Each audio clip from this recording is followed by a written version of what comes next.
என்னை பெயர் சொல்லி அழைத்தவரே, நன்றி நன்றி ஐயா. என்னை பெரியவனாக்கினீரே,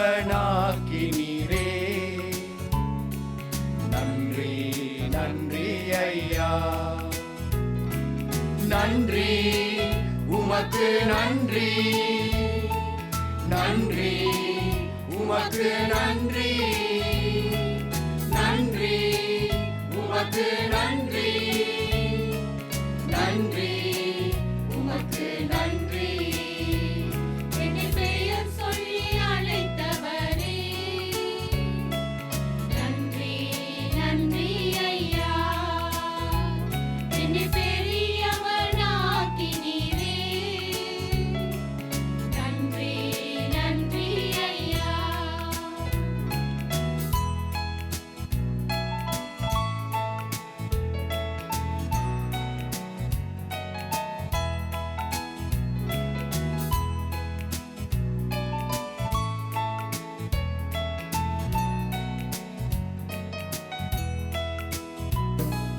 காலங்கள் மாறினாலும் உம் வார்த்தைகள் மாறவில்லை. காலங்கள் மாறினாலும் உம் வார்த்தைகள் மாறவில்லை. மனிதர்கள் மாறினாலும் உம் கிருபைகள் மாறவில்லை. மனிதர்கள் மாறினாலும் உம் கிருபைகள் மாறவில்லை.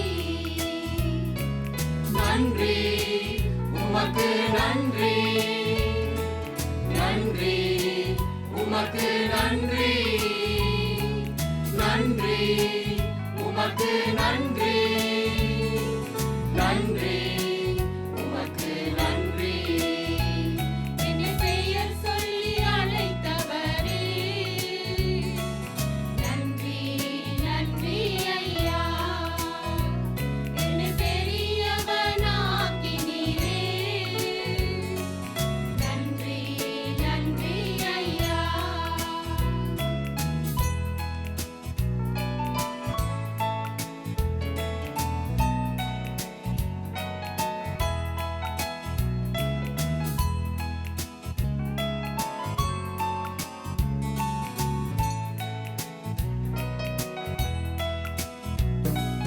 தேவன் செய்ய நினைத்தது அது ஒருபோதும் தடைபடவில்லை. தேவன் செய்ய நினைத்தது அது ஒருபோதும் தடைபடவில்லை. எனக்காக முன் குறித்ததை நீர் நிறைவேற்றி முடித்திடுவீர். எனக்காக முன் குறித்ததை நீர் நிறைவேற்றி முடித்திடுவீர். நன்றி உமக்கு நன்றி, நன்றி உமக்கு நன்றி, நன்றி உமக்கு நன்றி, நன்றி உமக்கு நன்றி. என்னை பெயர் சொல்லி அழைத்தவரே, நன்றி நன்றி ஐயா. என்னை பெரியவனாக்கினீரே, நன்றி நன்றி ஐயா.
நன்றி நன்றி உமக்கு நன்றி நன்றி உமக்கு நன்றி என்னை பெயர் சொல்லி அழைத்தவரே நன்றி நன்றி ஐயா என்னை பெரியவர் ஆக்கினீரே நன்றி நன்றி ஐயா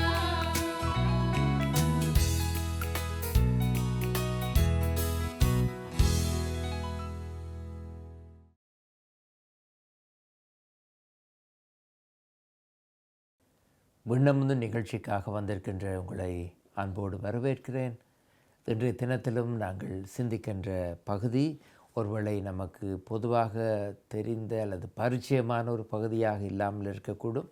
ஆதியாகமம் 50வது அதிகாரம் 15ஆம் வசனத்தில் இருக்கின்ற ஒரு பகுதி.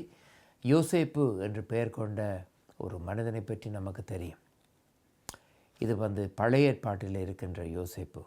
அந்த யோசேப்பு அவரோடு பல சகோதரர்கள் அவர்கள் எல்லோரும் ஒன்றாக வாழுகின்ற நேரத்திலே அந்த யோசேப்பினுடைய தகப்பன் அந்த கடைசியாக பிறந்த மகனிலே மிகவும் அன்புள்ளவனாக இருக்கிறான் என்று மற்ற சகோதரர்கள் நினைத்து ஒரு முறை தகப்பனுடைய ஆணையின்படி வழிநடத்தலின்படி தன்னுடைய சகோதரர்களை போய் சந்திப்பதற்காக யோசேப்பு அனுப்பப்பட்ட போது அந்த சகோதரர்கள் எல்லோரும் சேர்ந்து அவனை பிடித்து அவனை ஒரு பாழ் கிணற்றிலே போட்டு விடுகிறார்கள். அவன் பாழ் கிணற்றிலே இருக்கிறான். இப்போது யோசேப்புடைய சகோதரர்கள் எல்லாரும் ஒரு பிரச்சனையை நாங்கள் தீர்த்து விட்டோம் என்ற ஒரு தெளிவிலே ஒன்றாக உட்கார்ந்து சாப்பிடுகிறார்கள். சாப்பிடுகிற நேரத்திலே தூரத்திலே இந்த வியாபாரிகள் சிலர் வருவதை கண்டு ஒருவேளை இந்த தங்களுடைய சகோதரனை தம்பியை அந்த வியாபாரிகளிடத்திலே அடிமையாக விற்றுவிட்டால் எங்களுக்கு ஏதாவது பணம் கிடைக்கும் என்று நினைத்து அந்த யோசேப்பை அந்த பால் கிணற்றிலே இருந்து எடுத்து வியாபாரிகளிடத்திலே பணத்திற்கு விற்றுவிடுகிறார்கள். இப்போது இதெல்லாம் நடந்து பல காலம் ஆகிவிட்டது. இந்த வியாபாரிகளிடத்திலே யோசேப்பு விற்கப்பட்ட போது அந்த யோசேப்புக்கு 17 வயது, இளம் வாலிபன். இப்போது பல வருடங்கள் உருண்டு போய்விட்டன. இப்போது எகிப்துக்கு போன அந்த யோசேப்பு அங்கு இருந்து புகழ்பெற்ற ஒரு மனிதனாக மாறி அந்த ராஜாவுடைய அரண்மனையிலே விசாரிக்கின்ற அதிகாரம் கொண்ட ஒரு பெரிய ஒரு மந்திரி பதவியில் இருக்கிறான். அந்த நேரத்தில் எகிப்திலே ஒரு பெரிய பஞ்சம் வருகிறது. சாப்பிட வழி இல்லாமல் இந்த யோசேப்பிடத்திலே வந்து யோசேப்பு யாரென்று தெரியாமல் அவனிடத்திலே உணவு வாங்கி போகிறார்கள் யோசேப்பின் சகோதரர்கள். இப்போது யோசேப்புக்கு வயது 56. 17 வயதிலிருந்து 56 வயதுள்ள எகிப்திலே இருக்கின்ற ஒரு பெரிய அதிகாரியாக யோசேப்பு இருக்கிறார். காலப்போக்கிலே யோசேப்புக்கும் சகோதரர்களுக்கும் இடையிலே இருந்த அந்த தெளிவில்லாத நிலை மாறி யோசேப்புக்கு தெரியும் தன்னிடத்திலே வருகிறவர்கள் தன்னுடைய சகோதரர்கள் தான், அவர்கள்தான் என்னை பிடித்து ஒரு நேரத்திலே இந்த பால் கிணற்றிலே போட்டவர்கள் என்பது யோசேப்புக்கு தெரியும். யோசேப்பு அதை பற்றி எதுவுமே செய்யவில்லை. இப்போது நாங்கள் வாசிக்க கேட்ட இந்த வேத பகுதியிலே ஆதியாகமம் 50வது அதிகாரத்திலே யோசேப்பின் அப்பா இறந்து போகிறார். இந்த பகுதி நமக்கு என்ன சொல்லுகிறது என்று சொன்னால், இந்த யோசேப்பின் சகோதரர்கள் இப்போது பயந்து போனார்கள். பயந்து போனார்கள் என்பது மட்டுமல்ல, அவர்கள் சொல்லுகின்ற காரியம், ஒருவேளை யோசேப்புக்கு நாங்கள் செய்கின்ற காரியத்தை அவன் மனதிலே வைத்து இப்போது அப்பா இல்லை, அப்பா இல்லாத நேரத்திலே எங்களுக்கு அவன் தீமை செய்தால் என்ன, அதற்கு பழிக்கு பழி வாங்கினால் நாங்கள் என்ன செய்வது என்று நினைத்து அவனிடத்திலே ஒரு செய்தி ஒன்று அனுப்புகிறார்கள். அந்த செய்தி சொல்வதெல்லாம், நம் எல்லாருடைய அப்பா இறக்க முதல் எங்களுக்கு கடைசியாக சொன்ன ஒரு விஷயம் இருக்கிறது. என்ன, என்னுடைய பிள்ளைகள் எல்லோரும் இருக்கிறார்கள், யோசேப்பாகிய உனக்குத்தான் இந்த செய்தியை நான் சொல்லுகிறேன். அவர்களை நீ எந்த நேரத்திலும் பழி வாங்க வேண்டாம். இதுதான் செய்தி அவர்கள் அனுப்புகிறார்கள். ஆனால் யதார்த்தமாக யோசித்து பார்த்தால் இப்படி ஒரு செய்தி உண்மையாக தகப்பன் இறக்கின்ற தருவாயிலே சொல்லியிருப்பாரா என்று நமக்கு நிச்சயமாக தெரியாது. வேதாகமம் அதை பற்றி எந்த தெளிவான விளக்கத்தையும் தரவில்லை. இந்த யோசேப்பை வியாபாரிகளிடத்தில் விற்றுவிட்டு சகோதரர்கள் வீட்டுக்கு வந்து சொல்வதெல்லாம் நாங்கள் அவனை பணத்துக்கு விற்றுவிட்டோம் என்றோ அவனை எடுத்து நாங்கள் ஒரு பால் குழியிலே போட முயற்சி செய்தோம் என்பதல்ல. நாங்கள் வருகின்ற வழியிலே அங்கு இரத்தம் சோய்ந்த அவனுடைய உடையை கண்டோம், அவன் ஏதோ ஒரு மிருகம் ஒன்று அடித்து இறந்து போய்விட்டான் என்ற செய்தி தான் அங்கு தகப்பனிடத்திலே சொல்லப்படுகிறது. ஆகவே தகப்பனுக்கு நடந்த சம்பவங்களோ அல்லது தன்னுடைய பிள்ளையை அவர்கள் பிடித்து அந்த பால் கிணற்றிலே போட்டதோ விற்று போட்டதோ கதைகளெல்லாம் தெரிந்திருக்க நியாயமில்லை, சந்தர்ப்பமும் கிடையாது. அவர்கள் ஏன் இதை அவர்கள் சொல்லுகிறார்கள் என்று சொன்னால் மனதிலே பயம். ஒருவேளை நாங்கள் போய் சொன்னால் கேட்டுக்கொள்ள மாட்டார், அப்பா சொன்னார் என்று சொன்னால் ஒருவேளை கேட்டுக்கொள்வார் என்று ஒரு செய்தி வருகிறது. இதிலே நாங்கள் கற்றுக்கொள்கின்ற ஒரு பாடம் ஒன்று இருக்கிறது. இந்த பாடம் என்ன? நம்முடைய வாழ்க்கையிலே நாங்கள் மன்னிப்பை பெற தகுதியுள்ள மனிதர்களாக வாழக்கூடிய சந்தர்ப்பம் நமக்கு கிடைத்தும் இன்றைக்கும் பல நேரங்களிலே குற்ற உணர்வுள்ள மனிதர்களாக வாழ்ந்து கொண்டிருக்கிறோம். பலருடைய வாழ்க்கையிலே குற்ற உணர்வு. நான் இப்படி செய்திருக்கலாமோ, அல்லது நான் இப்படி செய்ததினால் இந்த பாதிப்பு வந்திருக்கிறதோ, நான் இப்படி செய்ததினாலே இந்த குடும்பத்திலே பிரச்சனை உருவாகி இருக்கிறதோ, இப்படி பல காரியங்களை நாங்கள் நினைத்து எங்களுக்குள்ளே குற்ற உணர்வோடு நம்முடைய வாழ்க்கையை நாங்கள் வாழ்ந்து கொண்டு இருக்கிறோம். இந்த யோசேப்பினுடைய சகோதரர்கள் வாழ்ந்தது போல இந்த செய்தி யோசேப்பு கொடுக்கப்படுகின்ற போது வேதம் அழகாக சொல்கிறது, யோசேப்பு கண்ணீர் விட்டு அழுதான். ஏன் கண்ணீர் விட்டு அழுதான்? ஐயோ மூளை இல்லாத மூட சகோதரர்களே, நீங்கள்தான் என்னுடைய சகோதரர்கள் என்று நான் அறிந்து கொண்டதுமே நான் உங்கள் எல்லோரையும் நான் மன்னித்து விட்டேன். இப்போது நீங்கள் மன்னிப்பு பெற்ற மக்கள், விடுதலை பெற்ற மக்கள். ஆனால் நீங்கள் உங்களுக்குள்ளே இத்தனை வருடமாக குற்ற உணர்வோடு வாழ்ந்து கொண்டு இருக்கிறீர்களே. எதற்காக குற்ற உணர்வோடு வாழுகிறீர்கள்? ஏன் இந்த குற்ற உணர்வு? மன்னிப்புத்தான் கொடுக்கப்பட்டாயிற்றே. நம்முடைய வாழ்க்கையிலே கிறிஸ்து நமக்கு மன்னிப்பு கொடுக்கிறார். மன்னிப்பு கொடுக்கின்ற போது நாங்கள் குற்ற உணர்வை தாங்கி கொண்டு நாங்கள் இருப்பதினாலே எங்களால் அந்த மன்னிப்பின் சுகத்தையோ மன்னிப்பின் விடுதலையோ எங்களால் அனுபவிக்க முடியவில்லை. வாழ்க்கையிலே நாங்கள் கடந்து போகின்ற கஷ்டங்கள், சவால்கள், குழப்பங்கள் இவையெல்லாம் வாழ்க்கையின் கடைசி என்று நீங்கள் நினைத்து விடாதீர்கள். நம்முடைய வாழ்க்கையை உருவாக்கி கொண்டவர்கள் நாங்கள் கிடையாது, கடவுள். நம்முடைய வாழ்க்கையின் கதை எழுதுகிறவர் நாம் கிடையாது, கடவுள். கடவுள் நம்முடைய வாழ்க்கையின் கதை எழுதுவதற்கு நாங்கள் சந்தர்ப்பம் கொடுத்தால்தானே கடவுள் நம்முடைய வாழ்க்கையின் கதை எழுத முடியும். நாமே நம்முடைய கையிலே பேனாவை வைத்துக்கொண்டு நான் தான் என்னை பற்றி எழுதுவேன் என்று சொன்னால் கடவுள் அப்படி நம் கதை எழுத முடியும். இந்த யோசேப்பின் கதையிலிருந்து நாங்கள் கண்டுபிடிக்கின்ற ஒரு அழகான பாடம் இருக்கின்றால் நேரடியாக யோசேப்பு சொல்லுகிறார், நீங்கள் நினைத்தீர்கள் என்னை பிடித்து வியாபாரிகளிடத்தில் விற்ற போதோ அல்லது அந்த பாழுங்கிணற்றிலே போட்ட போதோ இவையெல்லாம் அழிவுக்கு அடையாளமான சம்பவங்கள் என்று நீங்கள் நினைத்தீர்கள். அந்த அழிவுக்கு சமமான சம்பவங்களிலிருந்து ஆண்டவரோ புதிய மாற்றத்தை உருவாக்கி நல்ல விதமாக நீதி கிடைக்கின்ற விதமாக இது என்னுடைய முழு வாழ்க்கையையும் ஆண்டவர் மாற்றி போட்டார். ஆண்டவர் மாற்றி அமைக்கின்ற கடவுள். மனிதன் தீமை நினைக்கலாம், மனிதன் வந்து தவறு செய்யலாம். ஆனால் ஆண்டவர் நம்முடைய வாழ்க்கையை மாற்றி அமைக்கின்ற ஆண்டவர். நீங்களோ தவறு செய்வதன் மூலம் இவை எல்லாவற்றையும் அழித்து விடலாம் என்று நினைத்தீர்கள். தேவனோ நீங்கள் அழித்து விடுவதாக நினைத்த அதே காரியத்தை பயன்படுத்தி எல்லாவற்றையும் நன்மையாக முடிய பண்ணினார்.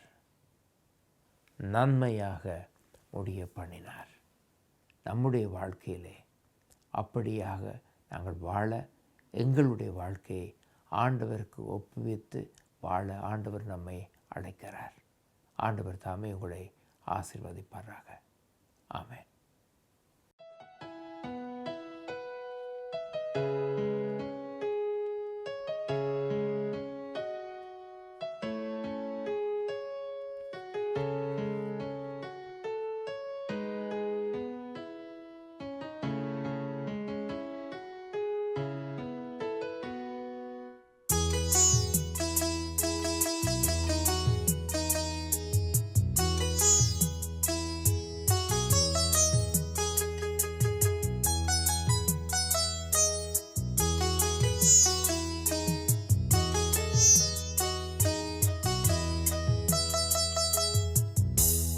பிடித்தென்னை வழி நடத்தும் கண்மணி போல காத்து கொள்ளும். கரம் பிடித்தென்னை வழி நடத்தும் கண்மணி போல காத்து கொள்ளும். கரை திரையில்லா வாழ்வழித்து, கரை திரையில்லா வாழ்வழித்து பரிசுத்த பாதையில் நடத்தி செல்லும். கரம் பிடித்தென்னை வழி நடத்தும் கண்மணி போல காத்துக் கொள்ளும்.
கோலினை கொண்டு என் பாதை மாற்றும்.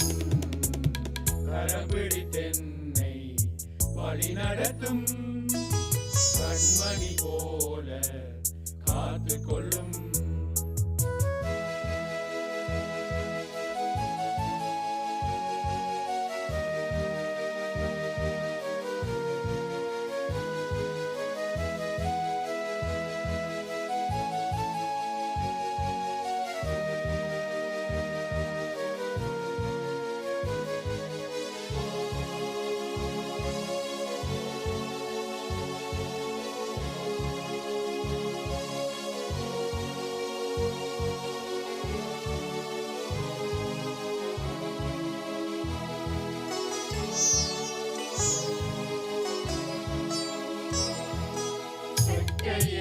உயர்த்தியே தூக்கி செல்லும் கழுகினை போல என் பயங்கள் மாற்றும். சட்டையில் உயர்த்தியே தூக்கி செல்லும் கழுகினை போல என் பயங்கள் மாற்றும்.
நடத்தும் கண்மணி போல காத்து கொள்ளும் கரம் பிடித்தென்னை வழி நடத்தும் கண்மணி போல காத்துக்கொள்ளும் கரை நிறையில்லா வாழ்வழித்து கரை நிறையில்லா வாழ்வழித்து பரிசுத்த பாதையில் நடத்தி செல்லும் கரம் பிடித்தென்னை வழி நடத்தும் கண்மணி போல காத்துக்கொள்ளும்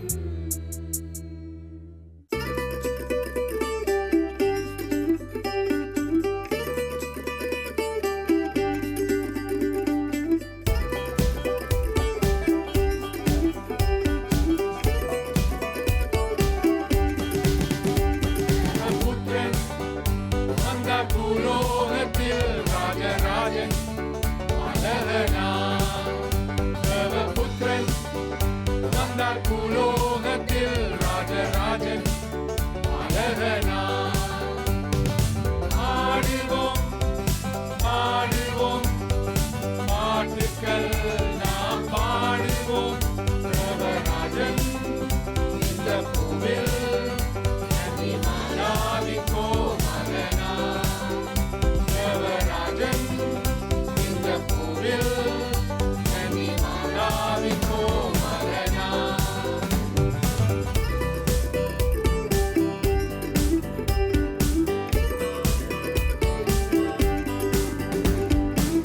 காத்திருந்த அந்த ஜனம் கண்டது ஆச்சரிய விந்தை காத்திருந்த அந்த ஜனம் கண்டது ஆச்சரிய விந்தை அன்பு கொண்டவரம் என் இயேசு ராஜன் லோகம் ரட்சிக்க